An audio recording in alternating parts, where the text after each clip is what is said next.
Bonjour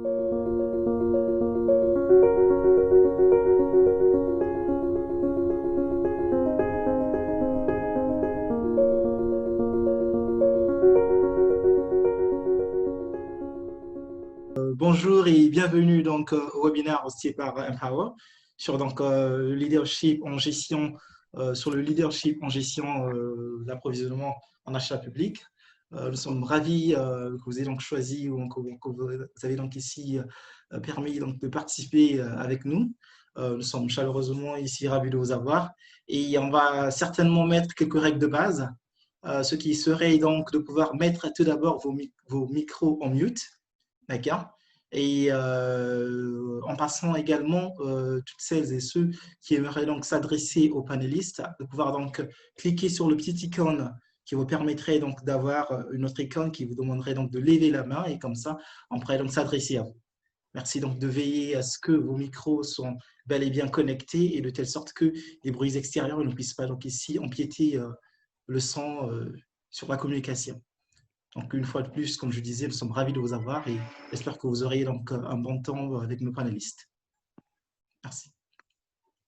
Merci. Très bien. Nous allons commencer.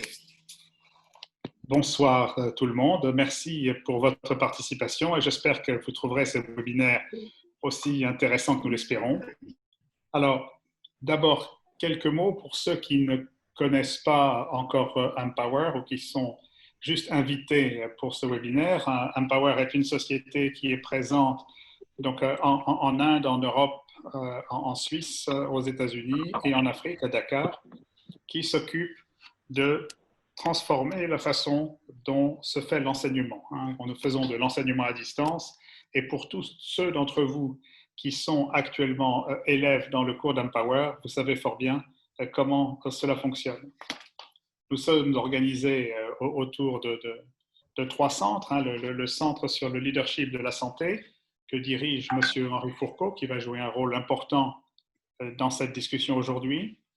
Le centre sur l'enseignement à distance et l'animation, puisque nous avons toute une technologie d'enseignement à distance. Nous faisons une forme de pédagogie nouvelle et nous utilisons de l'animation. Nous faisons nos propres dessins animés et nos propres films que nous intégrons dans les cours. Bien sûr, pour ces cours qui sont à destination de gens qui ont un Internet un peu limité, nous tâchons de limiter aussi l'usage de ces technologies parce qu'elles prennent beaucoup de place. Et puis, nous avons donc l'école de santé publique. Alors, Empower n'est pas une société très ancienne, elle a quand même une dizaine d'années. Nous avons déjà enseigné plusieurs millions d'heures d'enseignement pour des étudiants de plus de 100 pays. Nous avons des milliers d'anciens étudiants déjà et plus d'un millier ont fait notre cours sur la gestion de la chaîne d'approvisionnement. Donc aujourd'hui, nous allons parler des problèmes de leadership en matière de gestion de la chaîne d'approvisionnement.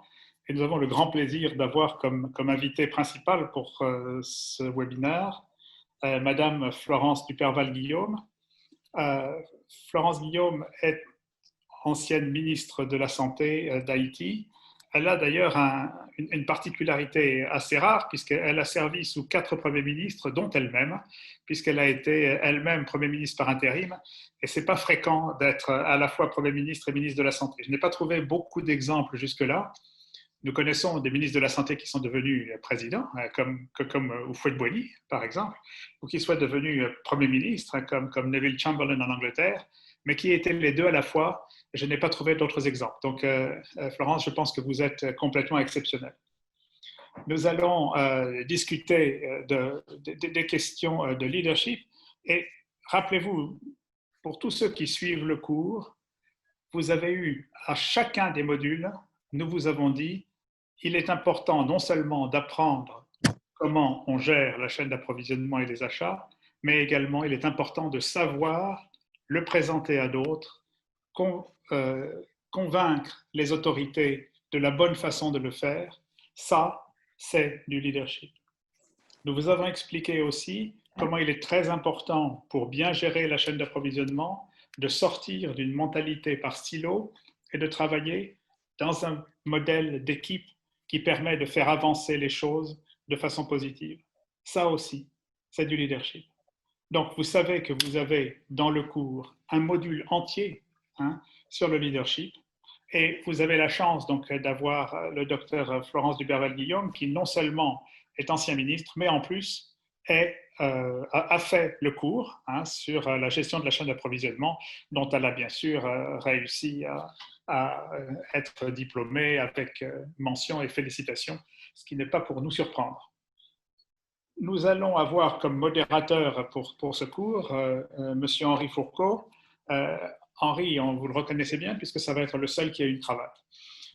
Henri dirige le Centre pour le développement du leadership à Empower.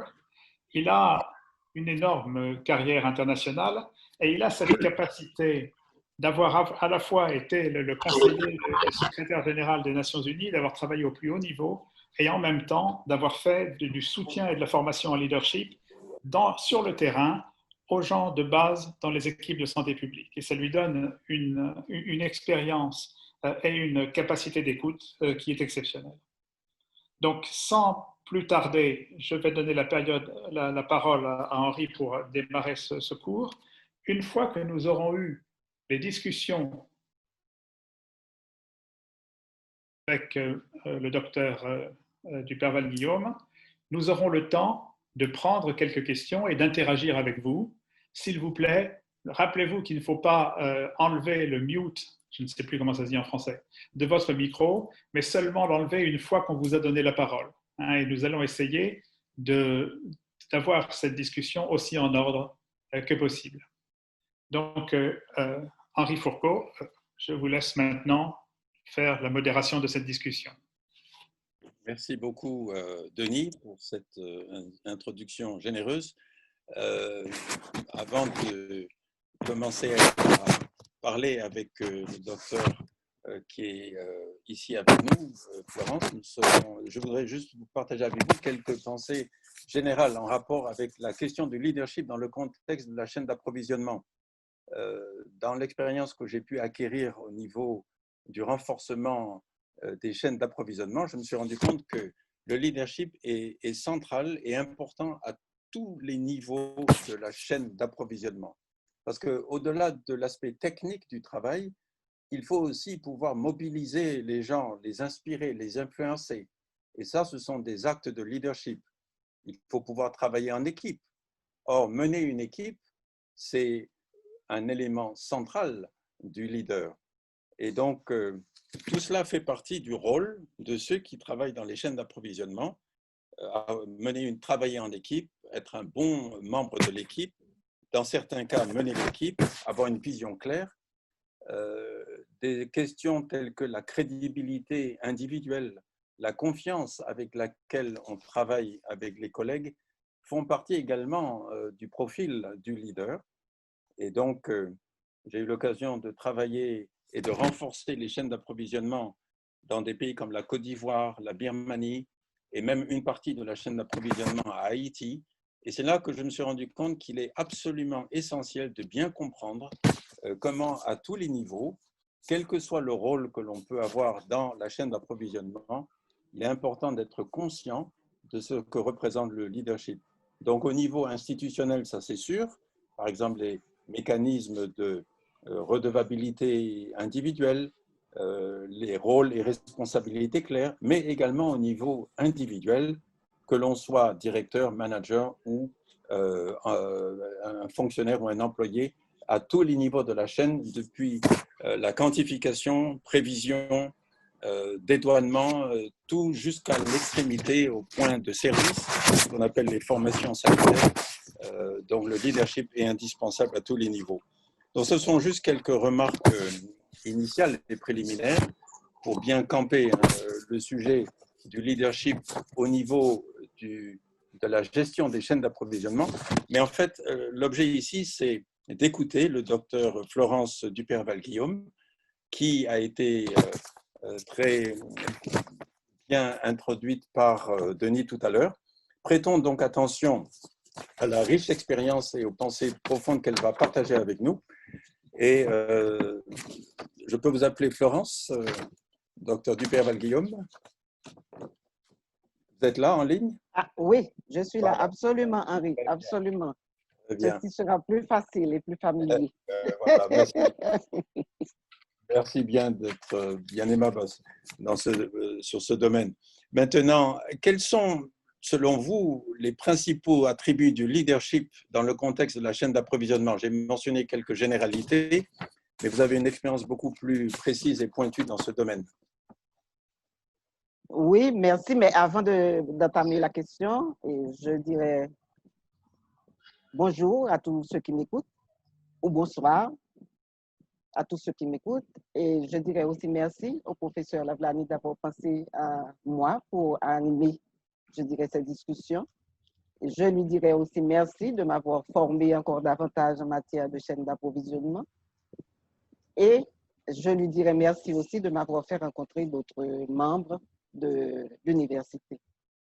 Et en entendant parler tout à l'heure et dans l'introduction qu'on nous a faite, Henri, j'ai pu retracer peut-être là où je vous ai rencontré, c'était probablement au bureau du secrétaire général des Nations Unies. Monsieur, à ce moment-là, c'était Ban Ki-moon probablement. Oui, je pense que c'est dans la zone qu'on a dû se voir parce que le nom me disait quelque chose et bon, je ne m'en suis pas souvenu exactement où, mais vous croyez que c'était en Haïti, mais je pense que c'est à ce moment-là qu'on a dû se rencontrer. Voilà. Puisqu'on avait des questions de choléra, etc., donc j'étais souvent là-bas pour essayer de... Donc voilà. Pour répondre maintenant à la question, je dirais que la première attribution que tout le monde devrait savoir en matière de leadership, c'est la question de vision. Tous ceux qui nous côtoient en général et qui attendent de nous quelque chose, la première attente qu'ils ont, c'est de pouvoir leur dire voilà ce que peut-être l'avenir pourrait être. Donc, toutes les fois que nous avons, nous autres, notre vision et que nous la partageons avec quelqu'un d'autre, nous devenons une source, vraiment une source inestimable des gens que nous côtoyons et qui voient en nous et certainement quelqu'un qui pourrait les guider. Parce que les gens sont à la recherche, en général, et je ne parle pas seulement des pays comme Haïti, mais je pense que quel que soit l'humain, là où il se trouve, il a besoin de quelqu'un qui puisse lui donner une pensée positive. Donc, en ayant une vision que vous partagez avec certaines personnes, vous lui donnez une pensée positive. Et c'est à force de communiquer cette vision, d'où peut-être le deuxième attribut, si je peux le dire, serait que l'on puisse savoir communiquer votre vision. Savoir communiquer. Quand je dis communiquer, c'est une conversation qui a deux sens. Si vous parlez vous-même et que vous n'entendez pas, à ce moment-là, vous ne communiquez pas. Vous devriez prendre le temps d'avoir cette écoute attentive pour l'autre et pouvoir vraiment l'aider à faire son bout de chemin. Et je crois que c'est là que intervient vraiment ces deux premiers attributs, la communication, la vision et la communication. Et je dirais le troisième qui est vraiment l'écoute attentive pour les autres. Et finalement, je pense que aussi, il faut que définitivement,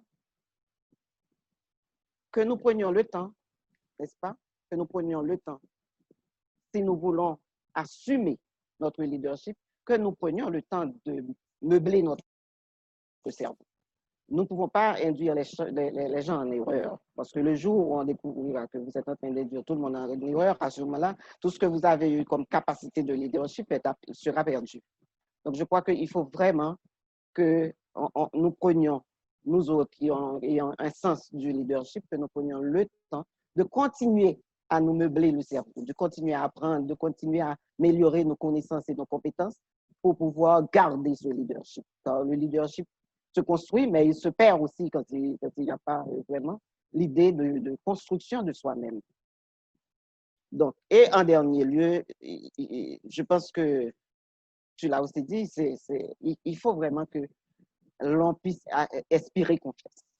Il faut que l'on puisse inspirer confiance. Et la confiance encore, c'est ce qui est encore plus complexe, cette affaire de leadership. La confiance, ça se construit. la confiance, ça se construit. Une personne ne peut pas vous voir pour la première fois, vous avez eu un beau discours et subitement, la personne se met à vous faire confiance. Ça n'existe pas. Donc, il faut que c'est un travail journalier que vous devriez faire avec vous-même pour avoir vraiment acquérir le sens de leadership. Il faut inspirer confiance, il faut être crédible, il faut que l'on vous voit comme quelqu'un de responsable. Il faut que vous soyez en fait une valeur ajoutée à la vie des autres qui croient en vous en termes de leader, si je peux le dire.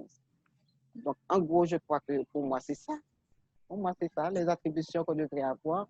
Il ne faut pas croire que c'est quelque chose de difficile.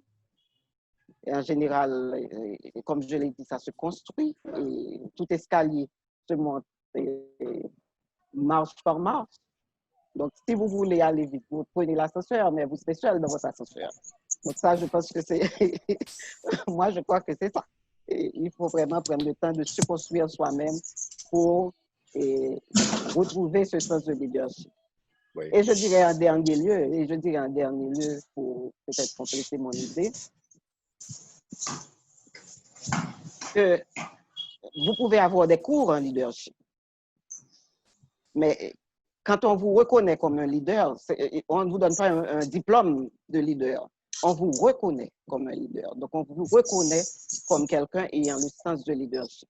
Donc, par conséquent, c'est toute une route qu'il faut faire pour vraiment acquérir ce sens de leadership. Absolument. Merci beaucoup, Florence. Et en fait, c'est un point très, très important que vous avez mentionné, que ça prend du temps pour se bâtir, pour être reconnu comme leader. Et souvent, je me suis rendu compte qu'il faut très peu de temps pour perdre sa crédibilité. Absolument, absolument. L'importance de toujours apprendre et de faire ce que vous avez dit, de toujours se remettre en question et d'avancer, ne pas se reposer sur ses lauriers. C'est ça, correct, correct. Est-ce qu'il y a des expériences en particulier qui peut-être vous ont amené à affiner, à développer, à façonner vos capacités de leader? Bon, c'est une question. Hein? C'est une question très difficile. Très difficile. Mais bon, la première chose que je pourrais dire, c'est que je n'avais jamais compris que j'avais des talents de leader. Je ne le savais pas. Et là, je vais te raconter une sorte de petite blague, une sorte d'anecdote. Je me rappelle qu'à l'école, j'étais en classe chez les sœurs, dans une école congréganiste. C'est là que j'ai fait toutes mes classes, tout mon classique, si je peux le dire ainsi. Et je me rappelle qu'en classe humanitaire, généralement, tous les élèves me voyaient comme quelqu'un qui devrait... Allô? C'était pas là quand ils sont sortis. Allô? Axel. Ils sont sortis au même moment. Il faudrait saluer, mais oui, navré de cette interruption, je vous prie de continuer. Couper les micros des participants. Je m'y attelle, tout à fait. D'accord. Désolé, Florence. Hein? Non, il n'y a pas de problème. C'est parce que j'ai entendu quelqu'un qui parlait, donc je ne voulais pas continuer. Oui, non, effectivement, oui. Oui, je disais que je racontais une anecdote, c'était ce qui m'était arrivé au niveau scolaire. Et les filles, puisque c'était une école religieuse, donc il n'y avait que des filles, et les filles qui étaient mes amies, avec lesquelles j'avais fait pratiquement de la 12e, du primaire, secondaire, etc. Et arrivé en classe de philosophie, ce qu'on appellerait le bac 2 pour les Français, arrivé en bac 2, on devrait avoir la graduation. Wow.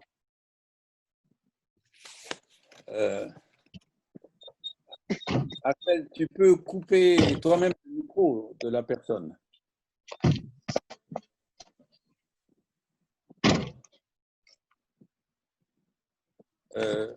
Axel, tu m'entends? Oui, je vous entends. Juste un instant, je l'ai. Voilà. Tu peux le couper toi-même en tant qu'animateur.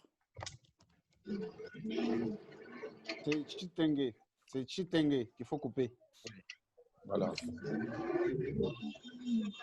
Et on est désolé. Non, ça arrive souvent. Oui, donc je disais, arrivé en bac 2, à ce moment-là, il fallait constituer des groupes et la cérémonie de graduation se faisait de telle sorte que pour la promotion, il faut que la promotion choisisse un thème que toutes les élèves vont devoir garder pendant toute leur vie pour guider leur vie.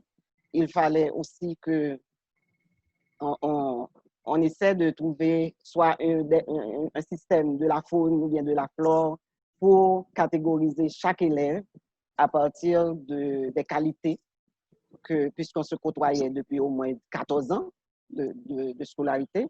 Donc, quelles sont les qualités que chacun avait et qui ressemblaient à une sorte d'animal ou bien un végétal. Donc, il arrive que dans mon cas, on avait choisi la mer. Donc, tout ce qu'on devrait avoir pour un élève devait être en rapport avec quelque chose qui se trouve dans la mer. Et la devise qu'on devait choisir, c'était un travail qui devait être fait en groupe, des groupes séparés. Et dans mon groupe, j'avais choisi rien à moitié. Mais il fallait que chaque groupe vienne avec la justification. Pourquoi rien à moitié? Et moi, finalement, c'est la devise qui est restée pour la classe. C'est rien à moitié. Rien à moitié, ça veut dire que quand on commence quelque chose, il faut finir ce que vous avez commencé avant d'entamer quelque chose d'autre. Donc, vous n'irez nulle part. C'est ça, jusqu'au boutiste. Jusqu'au... Donc, finalement, la classe avait choisi rien à moitié. Et le jour de la graduation, la sœur, la directrice, présentait chaque élève, puisqu'il y avait toute la famille, les invités, les amis, les parents, présentait chaque élève. Et je n'ai jamais entendu citer mon nom. Donc, mon nom a été cité en dernier lieu. Je commençais à être inquiète. Pourquoi mon nom doit être en dernier? Je n'ai jamais été le dernier de la classe. Donc, et finalement, on a appelé Neptune. Bon, moi, je ne savais pas qui était Neptune. On m'a appelé Neptune et on a dit Florence Duperval. J'étais inquiète. C'est qui Neptune? Et la sœur a dit Neptune, le dieu de la mer. Alors là, vraiment, et je le dis aujourd'hui, je tressaille encore, vraiment, ça m'a choqué. Ça m'a choqué quand tout le monde a applaudi, ma mère a pleuré. Et je me disais, mais qu'est-ce que j'ai fait pour être le dieu de la mer? C'est pas possible. Et à ce moment-là, on a cité toutes mes qualités et on a dit que j'ai quelque chose que je devrais améliorer parce qu'à mon âge, je prends trop tout au sérieux. Donc, c'était ce qu'on m'avait reproché. Je prenais trop tout au sérieux. Donc, et c'est ça, en fait, qui m'a permis de voir. Et la sœur a conclu en disant qu'elle ne serait pas étonnée de voir que je devienne un leader. Alors, quand elle a dit ça, moi, je me suis dit, bon, je devrais aller chercher ce que ça signifie leader, ce que ça signifie leadership.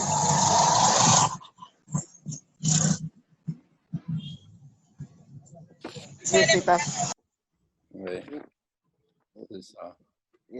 Et c'est à ce moment-là que j'ai commencé vraiment à lire sur la notion de leadership, de leader. Excellent. Et d'essayer de faire le lien avec les qualités que j'avais et qu'on m'avait données, ou bien que j'avais moi-même que je ne savais pas. Donc, et c'est ainsi que le chemin s'est fait. En toute sincérité, je crois que chaque fois que je remplis une fonction, je me disais, bon, oui. Écoute, pour moi, c'est encore un apprentissage. Comment je peux continuer à soigner mon sens de leadership. Et effectivement, je dois avouer aussi que MSH m'a beaucoup aidé en ce sens, puisque j'ai passé des années à MSH. Et étant donné qu'ils avaient aussi un programme de leadership management, et comme le nom le dit, Management Sciences for Health, donc c'était pratiquement, il y avait des programmes de formation des gens, et j'ai eu des coachs qui m'ont aidé à devenir aussi ce que je suis aujourd'hui. Donc, c'est ce qui est fait. Mais ce que je dois retenir de tout ça, c'est que le leadership, ça se construit et c'est à vous de le construire. Personne ne peut le faire pour vous. C'est bien, mais c'est intéressant de voir qu'à la faveur d'une expérience qui, heureusement, est arrivée tôt dans votre vie, ça vous a donné envie de vous développer davantage et on voit le résultat aujourd'hui. Donc, c'est une belle source d'inspiration pour tous les participants qui sont en ligne. Hein, et à qui nous recommandons de couper votre micro, s'il vous plaît. Coupez le micro. Coupez vous-même votre micro parce que les bruits de fond, ça gêne la conversation. Merci beaucoup pour votre coopération.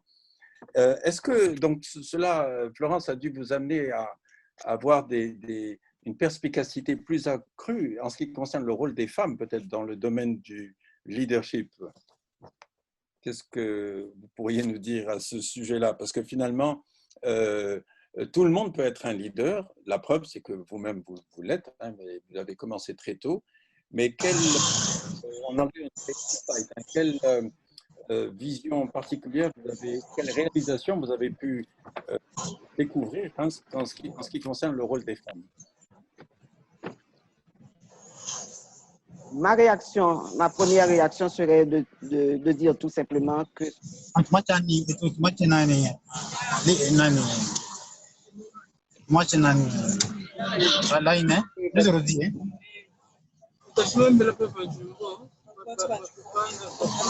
Roderick Yatakou, coupez votre micro.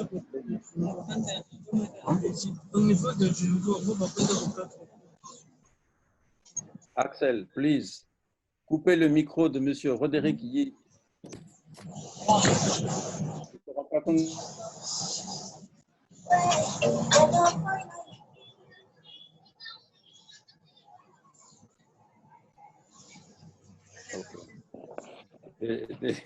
Excusez-nous pour ces problèmes techniques, Florence.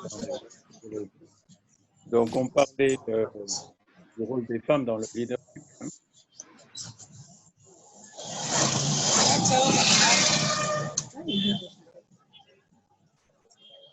Mais j'ai l'impression qu'en coupant les autres, il m'a aussi coupé. Je m'excuse.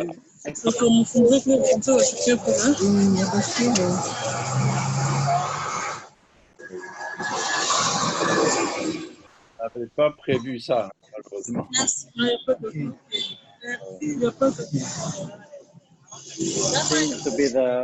Seems to be the microphone of Becker, maybe. Trying to unmute it, but it's not working.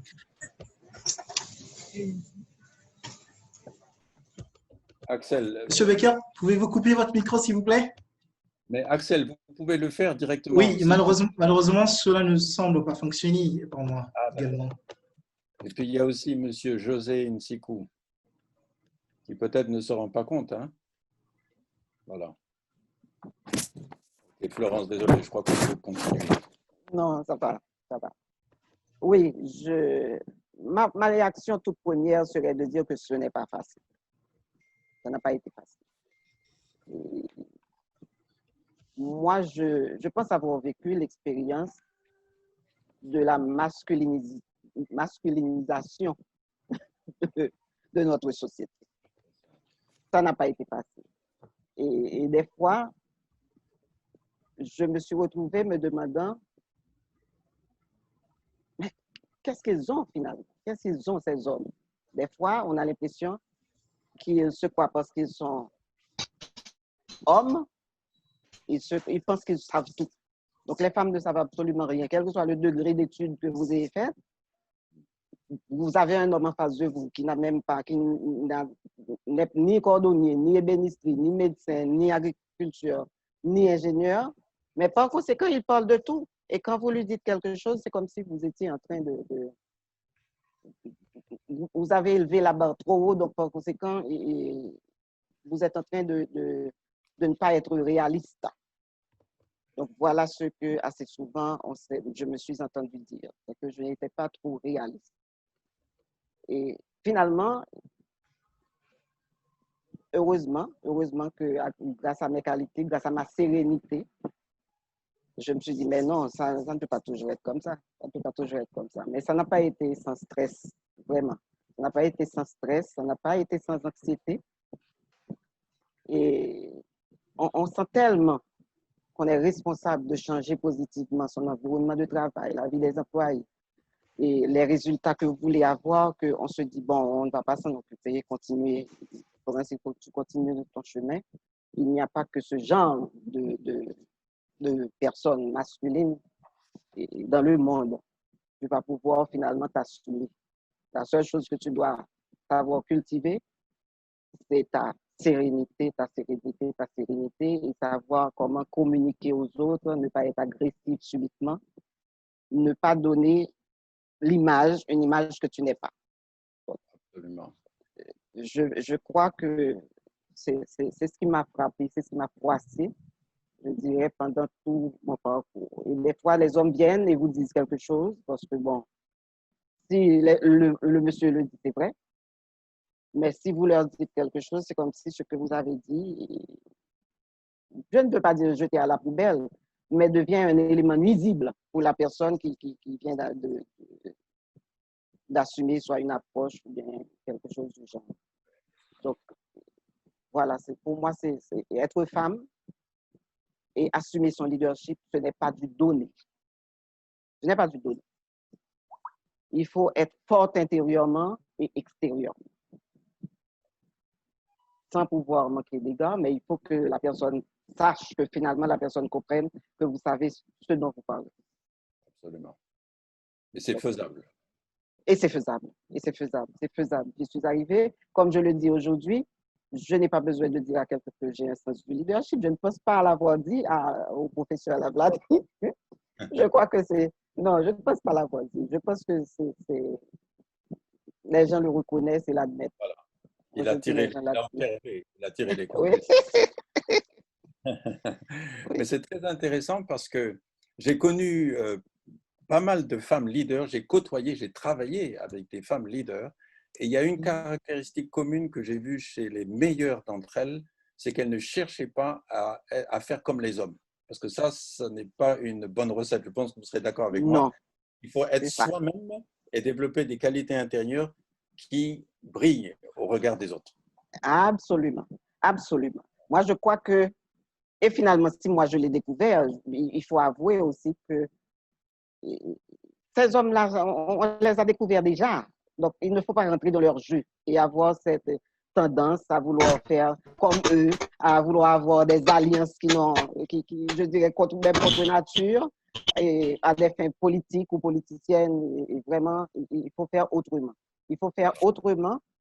Il faut vraiment, en toute franchise, que vous vous donnez la peine d'essayer, mais d'essayer non pas en utilisant l'approche des hommes,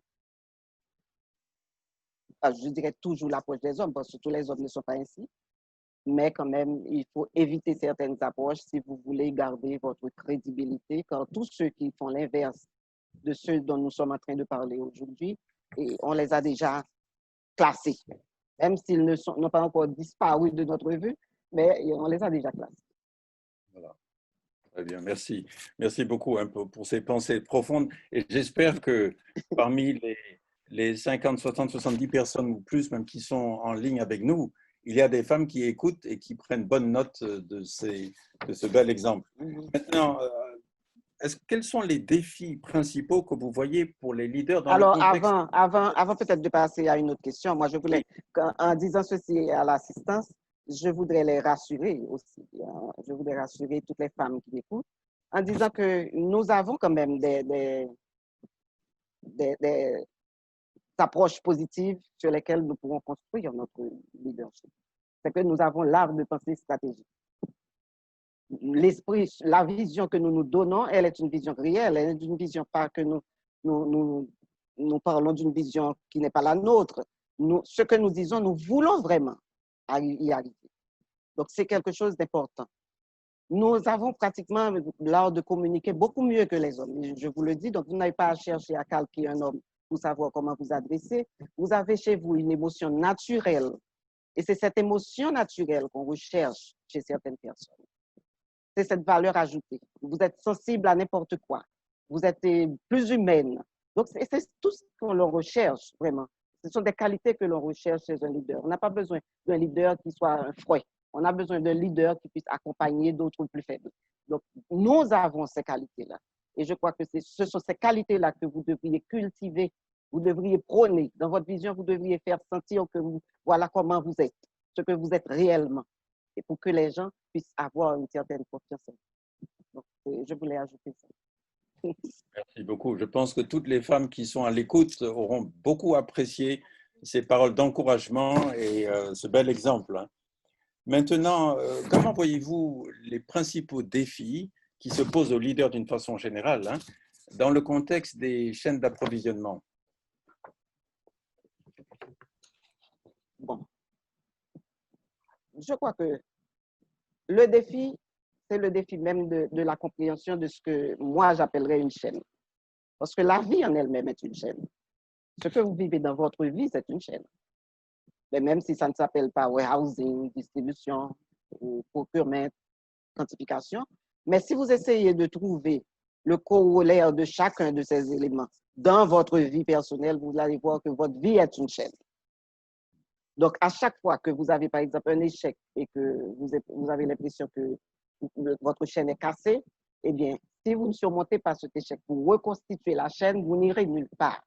Donc, votre vie est aussi une chaîne d'approvisionnement. Moi, je pense que c'est ce que j'ai apprécié du cours que je viens d'avoir. C'est vraiment essayer de voir avec toute mon expérience, avec les notions que j'avais déjà, pour voir que si vraiment on avait beaucoup plus de spécialistes en chaîne d'approvisionnement, beaucoup plus le sens du leadership approprié à l'esprit de chaîne d'approvisionnement, peut-être qu'il y a des erreurs qu'on pourrait éviter, que ce soit dans notre vie ou bien même dans la société en général. Moi, je crois que c'est parce que les gens pensent qu'on peut construire un puzzle sans que toutes les pièces ne soient mises en place, sans qu'il y ait cette chaîne pour que finalement on ait un beau tableau. Chacun fait sa petite histoire, chacun fait sa partition, l'esprit encore de silo de la chaîne d'approvisionnement que nous devrions éviter. Chacun fait ce qui lui plaît pour sa réussite à lui. Par exemple, en chaîne d'approvisionnement, moi je peux dire que je vois souvent les gens de quantification qui prennent leur temps pour donner un beau exemple de quantification, un bel exercice de quantification sans faille, sans erreur, etc. Les gens du procurement qui prennent le temps infini pour faire des achats, ou bien encore qui sans aucun problème, sans aucun souci, vous disent que ce que vous avez demandé à acheter, la quantité est trop petite. Mais en bout de chaîne, finalement, qui va souffrir, ce sont les patients. Parce que ce que nous faisons en santé, c'est pour permettre aux gens malades de rester en vie ou de guérir. Donc, si vraiment on pouvait rentrer cette notion de chaîne d'approvisionnement dans la tête de beaucoup de nos dirigeants, dans la tête de beaucoup de membres de notre société, de beaucoup de gens de notre establishment, je crois que définitivement, ils verraient un petit peu mieux que leurs actions peuvent embarrasser ou empêcher ou éviter ou encore détruire une action subséquente. Donc, moi, je crois que l'esprit vraiment d'organisation de chaîne d'approvisionnement est quelque chose d'important dans la vie même d'un individu. Maintenant, par rapport à la chaîne d'approvisionnement en santé, bon, tout ce que j'ai dit là, je crois que ça revient au fait de dire qu'on minimise en matière de santé publique le rôle de la chaîne d'approvisionnement des produits en santé. On bâtit des programmes et je donnerai peut-être un cadeau à celui qui me dira le contraire. Nous construisons des programmes de santé, des programmes de planification familiale, des programmes de santé maternelle, des programmes de vaccination, des programmes. Mais dans le programme qui est construit, on prend des agents de santé, on prend les infirmières, on prend les infrastructures pour que les femmes accouchent. On prend tout ceci dans le programme. Mais il n'y a pas un élément qui est mentionné dans un projet, dans un programme qui parle de chaîne d'approvisionnement. La chaîne d'approvisionnement viendra après. Alors que la chaîne d'approvisionnement, les spécialistes en chaîne d'approvisionnement devraient faire partie des réflexions d'un programme pour que le programme puisse être cohérent, pour qu'il y ait un début d'une chaîne et une fin. Ce n'est qu'après que vous entendez qu'il y a un projet ou bien un programme qui est arrivé, et puis il y a un autre projet quelque part qui s'occupera de chaîne d'approvisionnement. Ce qui fait qu'il y a une sorte de balkanisation de cette affaire de chaîne d'approvisionnement. Nous avons un tas de chaînes d'approvisionnement par programme, alors qu'au fond, ça aurait été plus coûteux d'avoir un système national d'approvisionnement et des spécialistes, que ce soit privés ou publics, à différents niveaux, à même de le faire marcher. Mais ce n'est pas ce que nous voyons. Donc, je crois que définitivement, nous sommes encore toujours dans la mauvaise voie. Et c'est notre rôle, en tant que peut-être personne ayant un leadership, c'est notre rôle de faire entendre notre voix. Moi, je dis toujours aujourd'hui, là où je suis, je dis toujours aux autres personnes cliniques, ne m'appelez pas quand vous aurez fini de changer vos protocoles. Parce que si vous changez les protocoles et qu'ensuite vous venez me dire que je devrais faire des achats et que vous voulez demain matin, ceci ne peut pas se faire. Donc, ne m'appelez pas. Quand vous commencez la réflexion sur le changement de protocole, il faut que les spécialistes en chaîne d'approvisionnement soient à la table pour planifier. Sinon, vous allez attendre 9 mois pour commencer votre programme. ou bien vous allez commencer votre programme sans être là. Donc, C'est ça. pour moi, c'est évident. Pour moi, c'est évident. Il faut que nous faisons entendre notre voix. Il faut que les gens qui prennent les cours aujourd'hui ne prennent pas des cours pour avoir un diplôme, mais prennent des cours pour qu'ils comprennent l'importance d'une chaîne dans la vie de quelqu'un, l'importance de la chaîne d'approvisionnement des programmes de santé publique. Et qu'ils fassent comprendre ceci aux gens qui font la clinique. Moi, je suis clinicienne, je suis pédiatre. D'abord. C'est ça. Mais c'est très important, en fait, cette approche stratégique qui évite la fragmentation des approches et se rappeler que, comme on le dit en anglais, l'élément, une chaîne n'a de valeur, n'est aussi forte que son élément le plus faible. Donc, il faut que tous les éléments soient bien coordonnés, soient renforcés à tous les niveaux. Et l'approche stratégique, je pense que tout le monde a bien entendu le message. Il ne faut pas regarder les choses d'une façon fragmentée, mais en amont, bien planifiée, exécutée d'une façon qui soit plus durable. Merci beaucoup, Florence, pour ces pensées. Maintenant, on est en plein Covid-19. Donc, quelles sont peut-être des facettes particulières du leadership qui sont indispensables pour y faire face? C'est la grande remise un peu à niveau de tout ce qu'on fait et on se demande maintenant comment aborder les mêmes problématiques, mais sous un angle légèrement peut-être différent. Oui, je pense qu'on peut aborder les mêmes problématiques, comme tu l'as dit, mais sous un angle, je dirais, différent. À mon sens, COVID n'a fait que... Alors, c'est peut-être mon tempérament qui fait ça. Je vois toujours dans toute chose négative une opportunité à saisir. Moi, je pense que COVID n'a fait que mettre en exergue toutes les faiblesses des systèmes de santé, où qu'elles soient. COVID n'a fait que le faire. COVID a montré, par rapport à la chaîne d'approvisionnement, qu'il y a trop de fragmentation en matière de santé. Tout le monde veut en santé publique atteindre une couverture universelle, mais COVID a montré que nous sommes encore très loin de ce que la vision que nous avons, nous sommes encore très loin d'elle. COVID a montré que chacun aujourd'hui, par exemple, voudrait être le premier à créer son vaccin. Et c'est la conséquence de ce que nous avons vécu depuis longtemps et que peut-être nous avons fait semblant de ne pas voir. Donc, la problématique, elle est encore la même. L'approche doit être différente et j'espère vraiment qu'à tous les niveaux, dans tous les pays, on devra utiliser cette approche de COVID pour voir comment créer une certaine fondation sur laquelle tout événement en urgence pourrait trouver un appui. Parce que là, tout le monde est en train de courir dans tous les sens. Et ce que moi, j'ai regardé, c'est que courir dans tous les sens, mais toujours avec la même approche. Il faut se réinventer. Voilà, il faut se réinventer.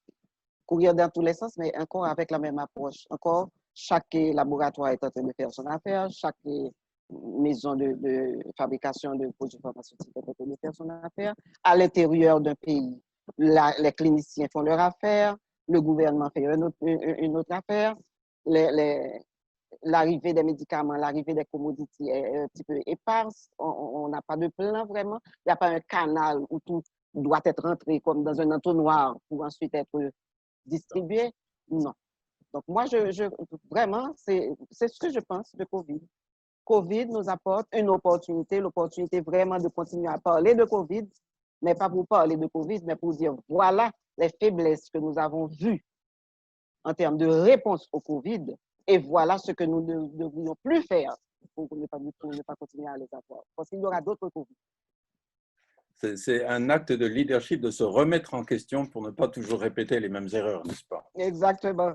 Exactement. C'est absolument indispensable. Et peut-être une dernière question, Florence. Est-ce que vous auriez des recommandations à tous ces participants qui sont là aujourd'hui, qui vous écoutent, et dont certains sont en position de direction, donc ils sont à tous les niveaux des différentes chaînes d'approvisionnement. Est-ce que vous auriez des recommandations à leur faire? Le constat, c'est que, surtout dans les pays comme le mien, il n'y a pas suffisamment de spécialistes en chaîne d'approvisionnement. Et partant du principe que je me plais à le répéter, que la vie est une affaire de chaîne d'approvisionnement, partant du principe que nous autres professionnels de la santé, nous ne pouvons pas construire un modèle de santé sans intégrer la question de chaîne d'approvisionnement. Donc, c'est une opportunité à saisir pour que nous ayons beaucoup plus de spécialistes en chaîne d'approvisionnement. Et surtout, c'est une opportunité d'avoir non seulement des notions de chaîne d'approvisionnement, mais des notions de leadership qui peuvent vous aider à avoir une vue plus large en matière de chaîne d'approvisionnement.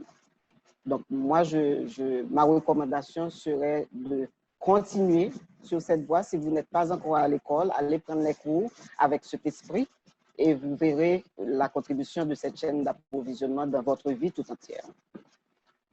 Ma deuxième recommandation, c'est que si vous voulez, vous avez la responsabilité de votre vision, vous avez la responsabilité de votre vie. Personne ne peut construire votre vie pour vous. Donc, et votre vision, vous devriez la construire pour bâtir votre vie, pour réussir votre vie. Et même pour réussir dans la vie, il faut que vous ayez une vision. Donc, vous devriez savoir où vous voulez aller. Alors, si vous ne l'avez pas encore, oui, cherchez votre vision aujourd'hui. Avant d'être un leader pour les autres, vous devriez soigner votre propre leadership. Vous ne pouvez pas penser à gérer d'autres personnes alors que vous ne pouvez pas vous gérer. Vous n'avez pas votre sens de leadership en vous et vous auriez aimé d'être un leader des autres personnes. Ça n'a pas de sens. Donc, créez votre vision et prenez toutes les dispositions nécessaires pour la construire à chaque heure, à chaque jour, à chaque instant. Soyez vous-même. N'essayez pas d'imiter une autre personne parce que vous n'y arriverez jamais. Donc, soyez vous-même, soyez authentique. Changez en vous ce qui mérite de l'être. Parce que vous devriez vivre avec vous. Vous ne devez pas être faux avec vous-même. Vous devriez vivre avec vous-même tous les jours.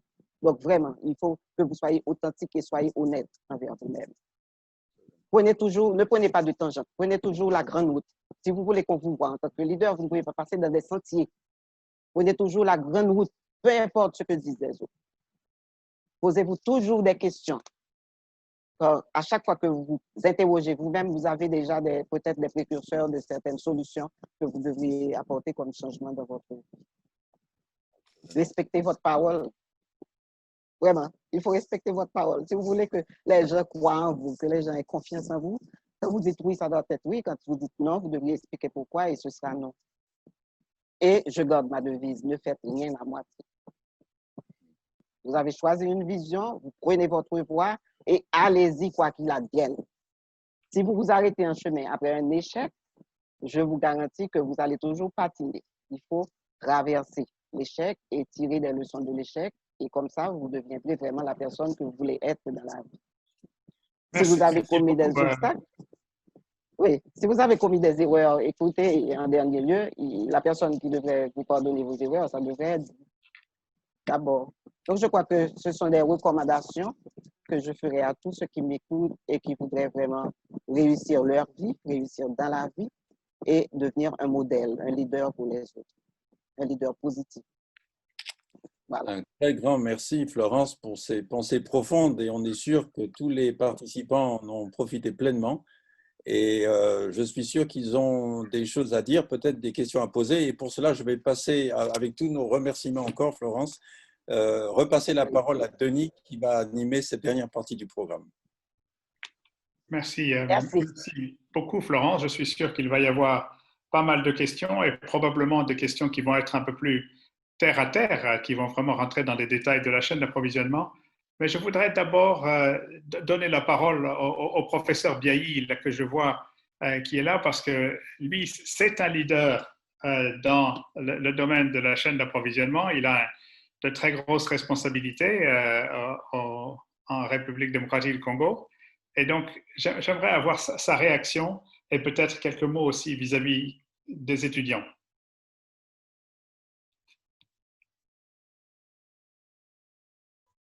Merci beaucoup, docteur, pour la parole que vous nous accordez. Bonjour à tous. Bonjour, notre expérimenté. Je voulais commencer, je pense que vous avez peut-être suivi, nous sommes en République démocratique du Congo, nous avons été touchés par un décès d'un apprenant. Je ne sais pas si vous l'avez, certainement que vous l'avez appris. Un des apprenants très, très prometteurs qui était M. Paulin Kaza. Donc, il est décédé il y a quelques jours, une dizaine de jours, si ma mémoire est bonne, par accident de circulation. Donc, nous le pleurons encore jusqu'à ce moment parce que c'était quelqu'un de très, très, très important pour le pays. Maintenant, pour revenir sur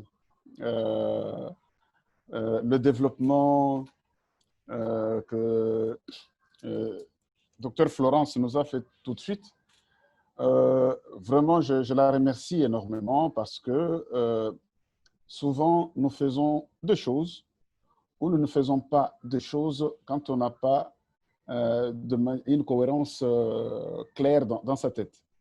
J'ai beaucoup apprécié particulièrement le fait qu'elle soit revenue sur la première attribution de leadership de la chaîne d'approvisionnement, la vision. La vision. C'est, je pense, la première attribution sans laquelle tout le reste n'existerait pas. Et donc, dans la chaîne d'approvisionnement, si on n'a pas l'historique, l'histoire de là où on a été, l'histoire de là où on est et comment on entend faire des choses demain, on ne fait pas la chaîne d'approvisionnement. Et donc, j'ai beaucoup apprécié cela. Aussi, l'aspect de communication. Personnellement, je peux dire que si la vision en termes de chaîne d'approvisionnement, nous avons essayé de l'avoir, nous avons eu beaucoup de difficultés pour communiquer. Communiquer dans le sens de pouvoir sortir les mots qu'il faut pour que tous les interlocuteurs, tous ceux qui nous côtoient, comprennent de la même manière là où vous voulez aller. Souvent, nous nous sommes retrouvés devant la difficulté d'avoir en fait des personnes qui, par le défaut des mots qu'il faut utiliser, ne comprennent pas ce que vous dites ou ce que vous voulez faire et donc constituent en fait déjà des obstacles parce que généralement, c'est avec ces personnes que vous devez. Vous ne pouvez pas être un leader sans avoir une équipe, sans avoir une troupe. Pour être leader, il faut avoir des personnes à côté de soi, des personnes qui comprennent la même chose, des personnes qui travaillent avec les mêmes objectifs. Et donc, si vous vous trouvez dans un environnement où vous avez des personnes qui ne comprennent pas ce que vous dites parce que vous ne savez pas utiliser les mots qu'il faut, eh bien, vous vous retrouvez avec des ennemis, des personnes qui vont plutôt démontrer qu'ils sont plus experts que vous. Vous n'allez pas dans le chemin de comment avancer, mais c'est plutôt dans le chemin de qu'est-ce qu'il veut faire voir, hein? Est-ce que c'est lui qui pense de quoi il parle? Des questions superflues en fait qui nous tournent en rond. Et en RDC, il faut dire que depuis un certain temps, nous avons constaté qu'il y a vraiment des personnes qui ont cette capacité à être vraiment leaders, mais qui ne savent pas quel est le processus qu'il faut entamer pour l'être effectivement. Certains se découragent, et c'est là où vous avez parlé de continuer à s'améliorer. J'allais ajouter d'ailleurs une cinquième attribution, c'est la persévérance. C'est quand vous êtes sûr de ce que vous faites, que vous avez tous les atouts, même si vous êtes incompris, il ne faut jamais arrêter. Il faut continuer jusqu'à ce que vous ayez les mots qu'il faut pour pouvoir faire comprendre aux autres ce que vous avez dans votre tête et ce que vous ressentez. Et là où nous sommes aujourd'hui, et je suis personnellement très, très fier du travail que nous avons démarré en RDC avec toute l'équipe de collègues qui sont en train de suivre les cours, qui sont des apprenants, et pour lequel, ne fût-ce que les parties des cours que nous avons vues, je commence vraiment à voir dans nos interactions de tous les jours je commence à voir que nous commençons à parler de la même chose. Nous commençons à utiliser les mots en nous comprenant sans que nous puissions nous expliquer beaucoup de choses. Donc, je comprends que si l'esprit est le même et que vraiment les gens se projettent dans l'avenir tout en sachant quelles sont les faiblesses d'aujourd'hui et que le processus est clair dans la communication, tout le monde comprend, ce genre de contexte peut permettre de faire avancer les choses parce que vous serez très nombreux à pouvoir permettre que cela nous avance à beaucoup. Maintenant, la plupart des apprenants qui sont ici, du moins pour ceux de la République démocratique du Congo, je les connais, en tout cas pour la plupart en tout cas. Et je les salue tous, ceux qui sont à Kinshasa, ceux qui sont ailleurs. Ça fait très longtemps qu'avec Covid, nous sommes séparés, on ne se voit pas. Mais je pense que c'est les commentaires des collègues qui sont en RDC, qui vivent les changements, j'appellerais ça en fait les changements dans la chaîne d'approvisionnement qu'avec l'appui de tout le monde, nous sommes en train d'imprimer et qui commencent à nous donner vraiment de l'espoir que les difficultés que nous avions rencontrées, nous allons cette fois-là les prendre une à une comme défi pour lequel il faut trouver de réponses. Voilà, je les salue tous et je suis très, très content. Je ne pensais pas qu'on allait être... nous sommes pratiquement 60. Donc, je vois que l'intérêt est très, très, très important. Surtout aussi, pour terminer par là, lorsqu'on parle de leadership de la chaîne d'approvisionnement, c'était un concept un peu oiseux, un concept flou, un concept... où chacun était libre de prendre, mais avec ce que le docteur Florence vient de donner, je pense que beaucoup de gens se retrouvent. Donc, en ajoutant la persévérance, je ne sais pas s'il y a un autre mot qu'on peut remplacer par persévérance, mais c'est cela que je vois dans ce qu'on a conçu, dans la vision, continuer à expliquer, chercher à trouver les bons mots pour que la communication soit compréhensible. À ce moment-là, on aura une équipe. Si on n'a pas une équipe, on n'avance pas. Je vous remercie beaucoup pour le mot que vous m'avez donné. Merci, merci. Ça a été un plaisir. J'ajoute également la persévérance sur ma liste. Je crois que définitivement, il nous en faut. Il nous en faut. Merci. Merci beaucoup, professeur Biaï, pour cette intervention. À chaque fois, nous entendons la voix de la sagesse. Ça nous fait toujours plaisir de vous entendre. Si quelqu'un veut poser une question, en particulier au docteur Florence Duperval-Guillaume, s'il vous plaît, levez la main. Vous avez vu comment on lève la main sur l'ordinateur, hein? Vous cliquez, et puis à ce moment-là, on vous donne la parole. Hein? Donc, qui souhaite intervenir, et la personne qui souhaite intervenir, simplement nous le signale, et peut enlever le mute, pardon, le mode silencieux de son micro, et poser sa question. Ou est-ce que vous êtes tellement... Oui, c'est Jean Nanga. Oui. Oui. Merci. Moi, c'est Jean Nanga de la RDC. Je peux parler? Oui, mais une seule personne. D'accord, vas-y. Merci, oui. Moi, pas une question, mais une contribution, quoi, sur la recommandation. Effectivement, la recommandation là d'avoir un grand nombre de spécialistes. Là, je me rappelle, j'ai une formation en santé publique et un de professeurs, il y a 30 ans, il est mort, professeur Ngwete, il nous avait dit ceci. S'il n'y a pas une bonne masse critique, vous aurez toujours des problèmes à faire passer le message. Et comme le directeur bien vient de le confirmer, vous pouvez avoir une vision, mais si autour de vous, ceux qui doivent conduire, ils n'ont pas la même vision, vous avez des obstacles. Ça, c'est le premier élément. Deuxième élément pour terminer. Une expérience dans notre pays, comme il a dit, lorsqu'il est arrivé à la direction, on a développé le stratégie des systèmes d'information de gestion logistique et il fallait mettre en place un système de quantification qui jusque-là, c'était fragmenté, surtout parallèle.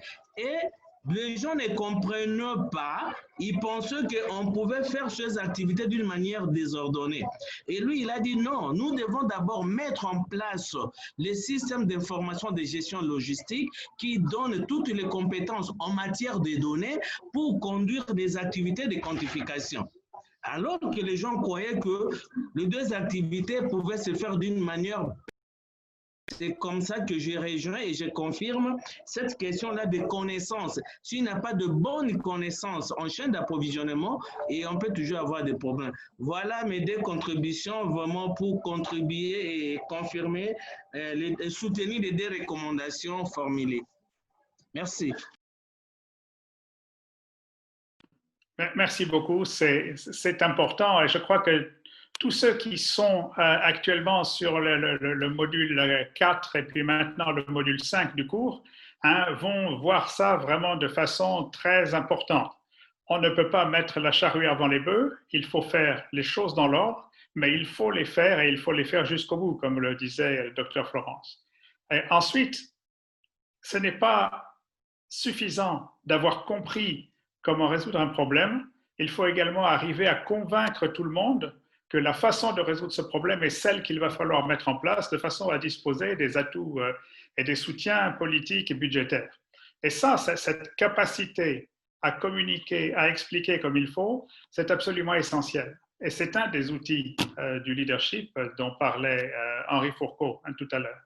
Mais je suis d'accord avec vous, c'est très important d'avoir la connaissance, ça c'est essentiel. Si on ne l'a pas, on n'arrive pas à faire un bon travail.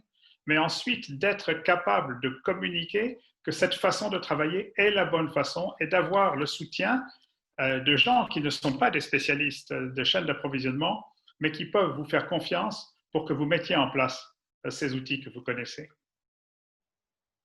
Qui d'autre souhaite prendre la parole pour une question ou une remarque de ce genre ?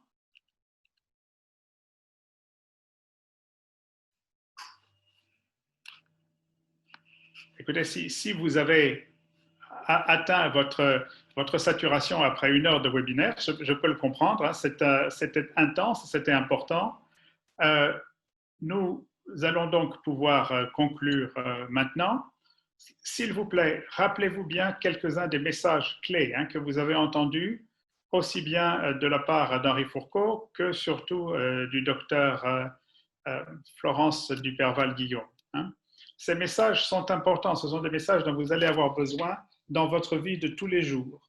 Et donc, rappelez-vous bien aussi qu'une fois que vous aurez fini la partie vraiment d'apprendre que nous faisons dans les modules que nous sommes en train de faire du cours, vous vous retrouvez à la fin avec un module spécial sur le leadership. Traitez-le avec toute l'importance qu'il mérite. C'est quelque chose qu'on ne peut pas laisser de côté. Ne croyez pas, le docteur Duperval-Guillaume vous disait, c'est quelque chose qui se décrète, plus ou moins, le leadership, c'est quelque chose qui s'apprend, absolument. Si vous n'avez pas l'esprit de leader, vous ne deviendrez pas un leader, mais ça ne veut pas dire que vous n'avez pas besoin de leadership. Vous avez besoin de connaître les outils, de connaître toutes ces choses qui vont être importantes juste pour votre travail de tous les jours, pour faire fonctionner une équipe, sans en être obligatoirement le chef, pour communiquer avec des gens qui ne comprennent pas, sans être obligatoirement le ministre. Tout ça, c'est un aspect absolument essentiel et ce module de leadership que vous allez devoir apprendre à la fin est absolument important. Je voudrais prendre aussi une seconde pour vous demander, est-ce que le cours est trop dur? Je pose cette question parce que je sais qu'il y a des gens qui ont eu un peu de mal avec les tests de fin de cours.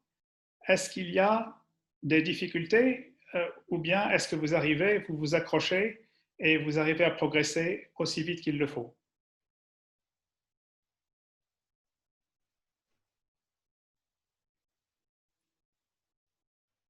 Oui, Roger, allez-y. Mais il faut enlever le... Remettez votre micro en route, Roger. Voilà. OK, merci. Je pense que je peux répondre que le cours n'est pas difficile pour moi parce que ce sont des matières que j'ai déjà appliquées. Donc, j'ai commencé par la pratique. Maintenant, je suis à la théorie. Mais la seule différence pour le moment, c'est le fait que lorsque vous avez commencé un chapitre et qu'il y a, par exemple, interruption de connexions, lorsque vous revenez, vous n'avez pas la possibilité de commencer là où vous vous êtes arrêté. Donc, le cours vous remet au début du chapitre.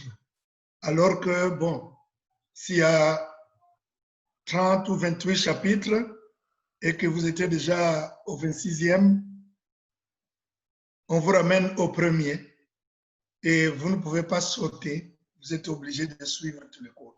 Je ne sais pas si c'est une expérience personnelle ou que les autres ont aussi remarqué. Ça, j'ai remarqué ça à partir du 3e module et même maintenant, je suis vers la fin du 4e module.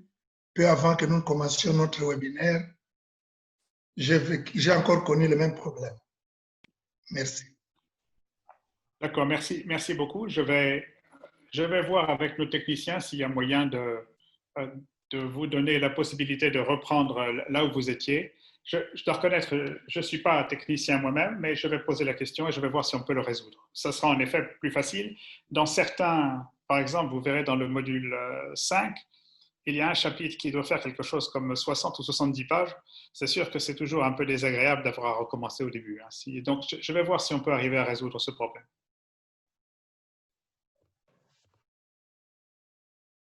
Remarque à faire? Oui, Adela, allez-y. Merci beaucoup pour la parole. Moi, je voudrais revenir sur les différents liens qui nous sont partagés. Alors, il y a beaucoup de difficultés pour peut-être télécharger certains documents qui sont mis en lien sur le texte. Faudra-t-il peut-être améliorer la disponibilité ou l'accessibilité à certains liens pour les documents qui nous sont partagés? D'accord. Donc, si vous voulez, ce que nous avons fait, nous, récemment, c'est reprendre tous les liens qu'on mettait dans le cours, puisqu'il faut voir que ce cours, nous l'enseignons depuis plusieurs années et certains liens étaient devenus caducs. Donc, nous avons essayé de les remettre à jour. Malheureusement, certains liens ne tiennent pas longtemps. Et en particulier, nous avons certains liens au site de l'OMS qui vont durer un mois et ensuite changent d'adresse. Donc ça, c'est un peu difficile. On doit les remettre à jour très régulièrement. Donc, nous allons vérifier de nouveau. Il y a un aspect sur lequel on doit s'excuser, mais on n'y peut pas grand-chose. C'est qu'il y a des liens qui amènent à des documents en anglais, parce que simplement, on n'a pas de documents équivalents en français. Les gens n'ont pas publié autant en français qu'en anglais sur certains aspects de la chaîne d'approvisionnement. Alors, heureusement, comme ces liens sont en général techniques, même si on n'est pas très bon en anglais, on arrive à suivre, mais c'est vrai que ça demande pas mal de travail. Mais vous avez raison de nous signaler ça. On va reprendre ces liens encore et on va regarder en particulier pour le module 5, là auquel vous êtes en train d'arriver maintenant, et s'assurer que tous les liens sont bien vivants et actifs. Malheureusement, il y a parfois des erreurs qui se glissent malgré les vérifications qu'on fait. D'autres remarques? Oui. Moi, c'est pharmacien fidèle. J'interviens, c'est tout d'abord remercier les intervenants du jour. En tout cas, ils nous ont beaucoup appris. Je veux dire, par rapport à la deuxième question que je viens de poser, c'est-à-dire en rapport avec la progression du cours, je dis que ça avance bien et nous louons vraiment l'intervention et l'appui de M. Axel. Donc, sur ce point, nous n'avons pas assez vraiment de difficultés parce qu'il intervient à tout moment. Maintenant, je voulais plutôt intervenir par rapport à la présentation et au sujet du jour d'ailleurs, donc par rapport au leadership. Parce que je n'ai pas bien saisi, je ne sais pas si c'était un point de connexion, l'exemple de découvrir son leadership. Donc, quelqu'un leader, mais ne le sait pas. Comment il faut vraiment le découvrir? J'ai aimé beaucoup l'exemple, mais je n'ai pas vraiment suivi tous les détails. J'aimerais vraiment qu'on nous explique un peu comment on peut découvrir son leadership. De deux, est-ce qu'il il y a le facteur externe qui peut limiter que quelqu'un ne puisse pas développer son esprit de leadership, entre autres les collègues ou la position qu'on occupe. Donc, j'aimerais être édifié sur ce point. Voilà un peu mon intervention pour ne pas monopoliser la parole. Merci bien. Professeur Franck, vous voulez intervenir là-dessus? Allez-y. Merci beaucoup. Je pense que Dr Florence pourra donner quelques exemples à notre collègue pour qu'il comprenne. Je ne dis pas que j'ai le leadership, mais je pense que je peux vous donner une illustration de ce que nous avons fait qui nous fait penser que probablement nous avons ce leadership de la chaîne d'approvisionnement. Comme l'a dit Jean Nanga tout à l'heure, ça fait pratiquement, je dirais, 6 ans ou sinon 7 ans que nous réfléchissions sur comment ou que nous voyons ce que doit devenir en fait le système d'information en gestion logistique dans notre pays par rapport à ce qui se faisait à l'époque. Donc, ça remonte à 2013. Et donc, nous avons commencé à construire des outils avec les connaissances que nous avions, à rechercher des expériences d'autres pays, à savoir essayer de voir quels sont les pays, quel genre de système a été en place qui fonctionne pour permettre à ce que les informations logistiques puissent permettre la prise de décision. Voilà comment est née en fait l'idée de mettre en place ce qu'on appelle actuellement en RDC le SIGL. Certains parlent du SIGL, mais c'est le SIGL, c'est le système d'information et gestion logistique. Et dans tout le travail que je faisais, j'avais cela comme priorité pour la chaîne d'approvisionnement. Donc, c'est ainsi que dès que les opportunités, donc cette vision, si vous l'avez, quand les opportunités arrivent, vous allez les saisir. Parce que tout de suite, cette vision ou ce rêve que vous avez, vous voulez le concrétiser, mais vous n'avez pas de moyens. Mais si c'est clair, c'est un peu comme construire une maison.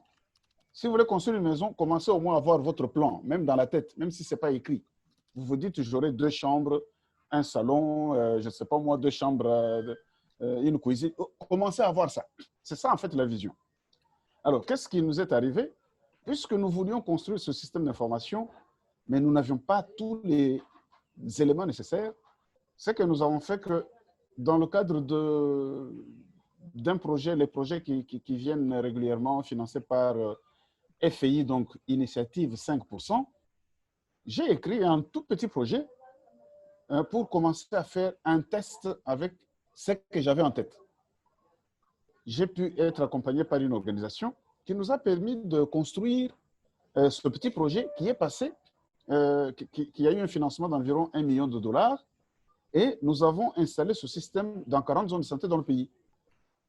Je peux vous dire qu'on avait la vision, mais on ne savait pas exactement où est-ce que ça allait aboutir. Mais nous savions qu'en construisant pas à pas, certainement qu'on va arriver à voir ce système d'information commencer à se construire. Nous avons eu de fonds et nous avons fait ce projet de 2014 à 2016. Nous avons tiré des résultats qui nous ont montré que dans le logiciel du système d'information sanitaire du pays, le District Health Information System, on pouvait construire des modules de médicaments dedans. On ne l'avait jamais fait avant. Mais ensuite, on s'est rendu compte qu'on était quand même limité parce que ce système ne permettait pas de sortir de rapports automatisés. Mais comme la vision était là, c'est-à-dire les données rentrent et doivent sortir quelque part, non pas n'importe comment, ça doit sortir sous forme de rapports qui montrent le problème pour que tous ceux qui regardent voient les problèmes et décident des actions à prendre. C'est comme ça qu'on a construit cela. De 2016 à 2018, on est resté parce qu'on ne savait pas quel est l'outil qui allait nous permettre de résoudre cette question. Jusqu'à ce qu'en 2018, on m'apprend qu'au niveau du Mali, il y a un système qui a été mis en place, qu'on appelle OSP Santé, qui a été mis en place pour collecter les informations, les données logistiques pour les 3 maladies. J'ai demandé tout de suite au partenaire qui m'a donné l'information d'aller voir au Mali. Je suis allé voir au Mali et quand je suis rentré, j'ai dit au partenaire, aidez-moi à recruter le consultant qui a mis en place ici parce que ce que j'ai vu, quand je vais lui expliquer ce que je veux, il comprendra aisément parce que ce qu'il a déjà fait, c'est quasiment 50% de la demande que nous avons faite. Voilà comment on a recruté ce consultant. Et quand il est venu, je crois que tous les collègues qui sont là visitent actuellement Infomed. Je vous invite aussi, Henri, Dr Florence. On peut vous donner l'accès à ce système. Il suffit d'aller dans Google.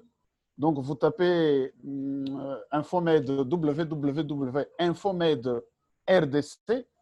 Vous allez trouver une page d'accueil et il y a un endroit où s'inscrire et on peut bien sûr accéder. On va vous donner l'accès pour que vous voyez ce qu'on a construit.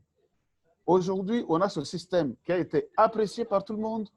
J'ai vu tous les partenaires, y compris la Banque mondiale, qui, pendant plusieurs années, nous disaient qu'ils allaient nous donner plutôt un cabinet international pour nous construire le système.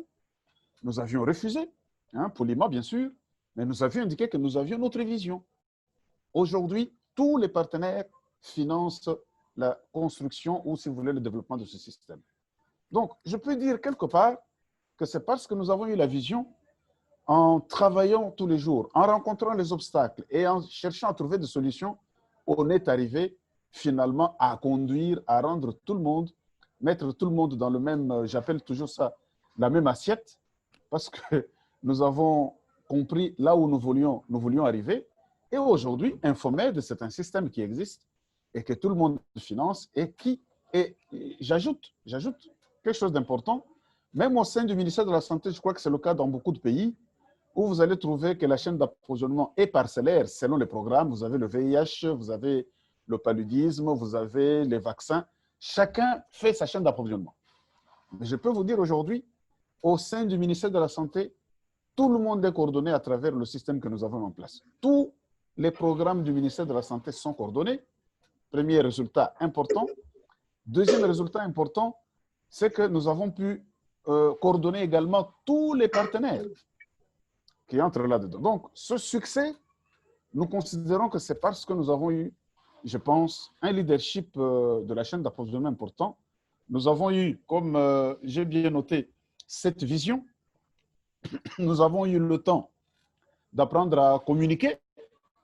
C'était difficile avant, mais de plus en plus, en tout cas, nous avons trouvé le mot pour expliciter notre idée, notre vision et arriver à convaincre tout le monde. Nous avons continué aussi à nous améliorer. Nous avons continué à voir quelles sont les connaissances supplémentaires dont nous avons besoin pour pouvoir nous réconforter. C'est ce qui explique d'ailleurs que j'ai fait partie des apprenants de ce cours. Je continue à apprendre. Donc, on n'arrête jamais, mais aussi inspirer confiance. Ces 4 éléments, en tout cas, nous les avons peut-être faits sans le savoir, en ajoutant bien sûr la persévérance. Donc, nous avons un résultat aujourd'hui qui montre que depuis 6 ans ou 7 ans, où nous étions sûrs de ce que nous faisions, nous sommes arrivés à un résultat qui montre que le leadership est là. Alors, comme a dit Dr Florence, ce n'est pas vous qui allez dire « je suis un leader de la chaîne d'approvisionnement ». Non, non, non, non. C'est les gens qui viendront. Vous allez voir, les gens viendront vous chercher, vous. Vous verrez dans votre entité, dans votre environnement, lorsque une question se pose dans la chaîne d'approvisionnement, même si c'est une réunion qui se tient quand vous n'êtes pas au courant, vous allez apprendre après. On va vous contacter pour vous dire, est-ce que vous pouvez jeter un coup d'œil sur le document que nous avons produit? On a besoin de vos avis. Voilà comment vous allez apprendre en fait que vous êtes devenu un leader. C'est par le travail et c'est par la reconnaissance des autres dans vos capacités d'avoir la vision et de mettre en place et de donner des réponses. Donner des réponses aux problèmes qui se posent dans la chaîne d'approvisionnement.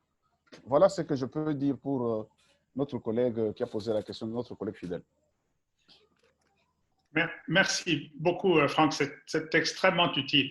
Alors, nous arrivons vers la fin. Je vois qu'il y a quand même quelques mains levées. Donc, s'il vous plaît, ceux qui ont levé la main, soyez très brefs, si ça ne vous ennuie pas. Posez juste une question, ne faites pas un long discours. Je vais donner la parole à Dieu merci. Merci pour la parole. Dieu merci à la RDC.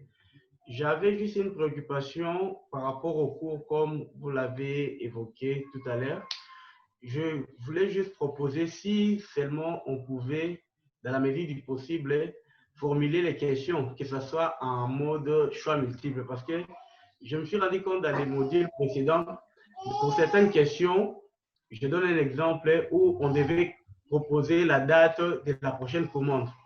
La date peut être peut-être le début du mois de juillet, mais nous, après avoir calculé la date, on peut mettre fin du mois de juin.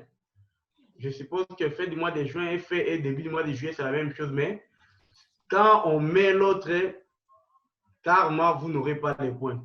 C'est pourquoi, pour des problèmes de formulation des Français, étant donné qu'il y a certains qui ont été colonisés par les Français qui disent 95 et d'autres par les Belges qui disent 90. Bon, ça c'est peut-être pour les chiffres, mais le problème c'est seulement pour la formulation. J'aurais proposé que la proposition des réponses soit en choix multiple, comme ça, on va parler de la même chose, il n'y aura pas de différence dans la proposition des réponses qu'on va faire. Merci. Réponse simple, oui. On va vous faire ça. Merci. On va faire ça. Michel Guy-Lobo. Michel.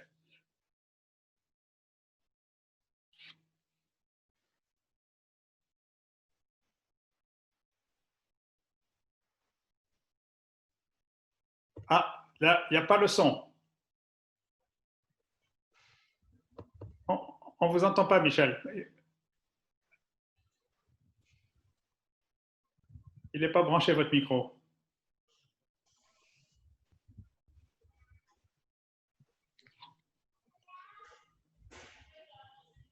Non, on ne vous entend pas, Michel, on ne vous entend pas. C'est pas moi. Redites encore, allez-y. Non, on ne vous entend pas, désolé. Michel, vous pouvez lever votre écouteur, comme ça vous parlez directement à la machine, on pourra vous entendre. Débranchez les écouteurs. Allô, vous m'entendez maintenant? Vous m'entendez? Très bien. Ah, ok, d'accord, ça va. C'est une question pour Dr Florence. Mais d'abord, pour le cours, il faut dire qu'il évolue très bien. J'ai beaucoup apprécié la cohérence. Il est très bon. Je n'ai pas d'observation là. Mais une question un peu plus personnelle à Dr Florence. Elle a parlé des défis qu'elle a rencontrés en tant que femme dans un milieu masculin. Mais je voudrais savoir, c'est un peu plus personnel. N'a-t-elle pas eu des opportunités également parce qu'elle était dame pour affermir son leadership? Une question à Dr Florence. Elle a parlé des défis, mais il n'y a pas eu d'opportunité pour elle? C'était juste une petite question personnelle à Dr Florence. Merci. Oui, merci de la question. Et effectivement, il y a eu des opportunités. Et comme vous m'avez demandé quels étaient les défis, donc j'ai donné les défis. Il y a eu des opportunités parce qu'il y avait quand même des personnalités, je dirais, qui sont des personnalités masculines. Ils m'ont aidé aussi, ils m'ont aidé à assumer ce que j'avais en tête comme vision ou bien comme idée. Il y a des fois où j'allais le dire tout bas au président et le président de me dire, mais non, Florence, tu le dis tout gros, tu attends qu'il y ait un conseil des ministres, tu demandes la parole et tu dis ce que tu penses. Et là, vraiment, je n'avais pas de problème. C'est d'ailleurs pourquoi je suis restée 5 ans, parce que probablement, sinon, je ne serais pas restée pendant tout le mandat du président, je serais partie bien avant pour aller continuer mes affaires. Donc, je crois que définitivement, j'ai eu à rencontrer des gens au niveau de ma carrière en tant que ministre. J'ai eu à rencontrer des gens également au niveau, en tant que les autres ministres et qui m'appréciaient beaucoup en tant que ministre parce que je disais ce que je pensais sans froisser. Et je pense que c'est ce qui aussi a valu que j'ai occupé 2 postes à un certain moment, le poste de ministre de la Santé et le poste de Premier ministre. Et je crois aussi que même tout au cours de ma carrière, j'ai rencontré des gens qui m'ont vraiment supporté et qui m'ont apprécié à ma juste valeur et qui m'ont même permis de faire de même monter certaines marches, si je peux le dire ainsi. Et au niveau de MSH, je dirais toujours MSH, parce que là, c'est avec MSH que j'ai passé la plus grande partie de ma carrière en gestion de projets de santé. j'ai trouvé des hommes qui m'ont épaulé. Je crois que, et des hommes qui étaient, ces hommes-là n'étaient pas des hommes en général, c'était des hommes à vision également. Donc, voilà, je pense que ça, c'est important.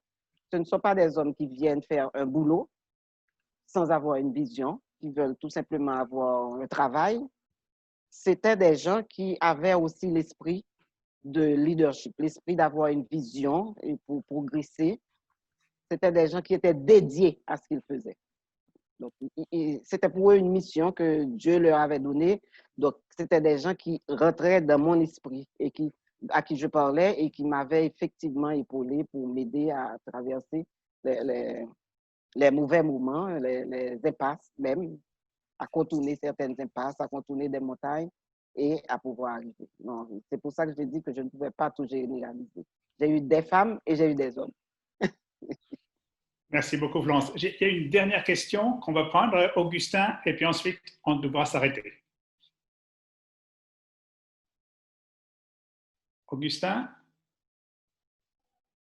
Bonjour à tout le monde. J'espère que vous m'entendez. Très bien. Je crois que j'ai connu un petit souci par rapport à la connexion. Peut-être que la question que je poserai risque d'avoir déjà été répondue, mais un récapitulatif pouvait m'aider. Nous avons bien débuté avec Dr Florence dans son exposition qui était vraiment louable. Mais je voudrais juste comprendre dans la chaîne pratiquement, spécialement dans la chaîne d'approvisionnement, quelle est la plus grande difficulté qu'elle a pu rencontrer ou qu'elle a pu observer et de quelle façon qu'elle peut nous donner une expérience particulière qu'elle avait surmonté cette difficulté-là. Juste ça, merci. Alors, Florence, un problème de chaîne d'approvisionnement concret, spécifique oui. et difficile. Moi, je crois que j'ai eu à rencontrer deux problèmes en matière de chaîne d'approvisionnement, deux problèmes principaux. Le premier problème, c'est comment traverser cette balkanisation de chaîne d'approvisionnement que nous avons en Haïti. Quand je dis balkanisation, c'est exactement chaque programme a sa propre chaîne, chaque agence a sa propre chaîne. Ce problème, pratiquement, il est résolu en termes de vision, puisque quand j'ai été ministre, on a développé tous les documents qu'il fallait pour avoir un système national d'approvisionnement en intrants. Et là, étant donné que j'avais vraiment, je dois l'avouer aussi, l'appui des bailleurs, donc les bailleurs en général ont épousé ce document et on est en train de mettre en application ce document progressivement. Le deuxième problème que j'ai eu, c'est au niveau du projet PSM en lui-même, où il y avait une carence de données, de data en matière de gestion des intrants. Vraiment une carence totale. Et finalement, on a développé un outil à l'interne au niveau du projet et on a mis cet outil au niveau des institutions qui sont supportées par le gouvernement américain. Progressivement, le gouvernement américain nous a aussi demandé si on pouvait faire de telle sorte que l'on donne des données pays, par exemple pour le VIH, au lieu que le Fonds global ait ses données et aussi que PEPFAR ait ses données. Donc, nous sommes arrivés à un point où on a convergé, on a discuté, on a coordonné avec le Global Fund, puisque nous gardons aussi les intrants du Global Fund au niveau du warehouse. Et le Global Fund a compris la nécessité de multiplier ces outils pour les sites qui sont supportés par le Global Fund. Et nous avons été plus loin. Parce que quand j'étais ministre, il y avait un problème de système d'information sanitaire unique au niveau national. On est arrivé à le faire pour tous les programmes, je dirais les programmes cliniques. Mais ce qui manquait, c'est la partie logistique. Et en dépit du fait que je ne sois plus ministre, ceci a été présenté au niveau du ministère. J'ai travaillé avec la direction concernée. Et je peux vous dire qu'aujourd'hui, il y a un système d'information et de gestion logistique des intrants unique pour le pays, en dépit que je ne sois plus au ministère, tout en étant au niveau le country director de PSM en Haïti. Donc, ceci a été fait, l'information a été faite, Les outils sont en train d'être disséminés et nous avons été plus loin. J'ai pu contacter le Global Fund qui aujourd'hui est en train de voir comment appuyer le ministère pour que le ministère ait la version électronique de ces outils pour arriver vraiment à concrétiser cet idéal, vraiment, ce problème de gestion des intrants au niveau du pays.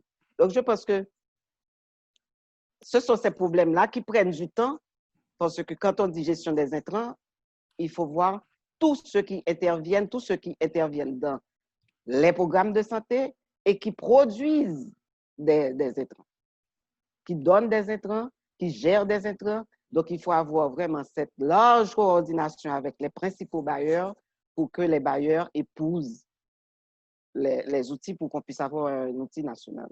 Donc, c'est ce qui a été fait et moi, je me sens tout à fait correct du fait que, au moins, c'est en cours. Le pays pourra avoir, en plus d'un système d'information sanitaire unique pour les gestions de programmes, mais également pour la logistique des intrants. Donc, ce sont ces deux aspects, je pense, qui ont été les plus difficiles, les grands défis de chaîne de froid. Les autres défis, ce sont surtout des défis, je dirais, à l'interne de la chaîne elle-même et qui sont en passe d'être réglés. Sont en passe d'être réglés parce que à un certain moment, il y avait comme une sorte de, même au niveau central de PSM, on avait l'impression que les unités ne travaillaient pas encore ensemble, mais à force de réunions, pour l'instant, je pense que ça s'est amélioré. Au moins, on sait, quand on a un problème, à qui s'adresser au niveau de chaque entité, et les entités vraiment commencent à se parler ensemble, à se parler. Donc, voilà, en gros, c'est ça. Alors, je rajoute en matière de traduction que ce que Florence appelle PSM, ce sont malheureusement des initiales américaines, hein, et qui veulent bien dire achat public et gestion de la chaîne de provisionnement. Hein. Procurement, Supply Chain Management. Ce que c'est que le problème d'être bilingue, Florence, on finit par s'en mêler les pinceaux. En tout cas, je remercie tout le monde de votre participation. J'apprécie beaucoup toutes les questions que vous avez posées. Nous allons essayer de résoudre les problèmes que vous avez identifiés. Pour ce qui est de l'évaluation se reposant sur des QCM, des questions à choix multiples, ça je peux vous le promettre.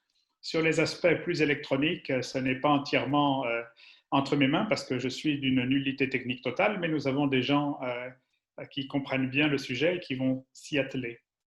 Il me reste donc à dire un grand merci au docteur Florence Duperval-Guillaume. Merci beaucoup vraiment pour votre participation, pour votre expérience, pour votre leadership. Pour parler de leadership, vous êtes vraiment la personne qu'il nous fallait, ça c'est clair. Merci beaucoup Henri pour ton aide. Et là, tout le monde va avoir l'occasion de travailler encore avec toi lorsqu'ils vont arriver au module sur le leadership en supply chain. Vous verrez qu'il y a beaucoup de choses vraiment intéressantes à regarder là-dedans. Et donc, écoutez, je vous dis à tous bon travail, bonne continuation. Je crois que vous arrivez au module 5. C'est un module difficile. C'est un module dans lequel il y a un peu de mathématiques. Donc, n'essayez pas d'aller trop vite. Hein, soyez sûr que vous comprenez bien tout ce qu'il y a dedans. Et une fois que vous aurez fini le module 5, vous pousserez un soupir de soulagement et vous aurez bien tort parce que le 6 est encore pire. Mais après, ensuite, vous verrez, ça va bien jusqu'au bout. Mais les modules 5 et 6 sont difficiles. Donc, concentrez-vous bien. N'essayez pas d'aller trop vite. Ce n'est pas nécessaire. Vous n'arriveriez pas ensuite à suivre. En tout cas, merci beaucoup pour votre participation. Je vous souhaite à tous une bonne soirée et nous allons essayer d'organiser un autre webinaire bientôt. Au revoir. Au revoir et merci à tout le monde. Au revoir. Au revoir. Au revoir. Au revoir. Au revoir, merci. Au revoir à tout le monde. OK, à la prochaine. Au revoir. À la prochaine. OK. Bye bye. Bye. Merci. For more information, you can also contact us at www.empoweringmillions.org.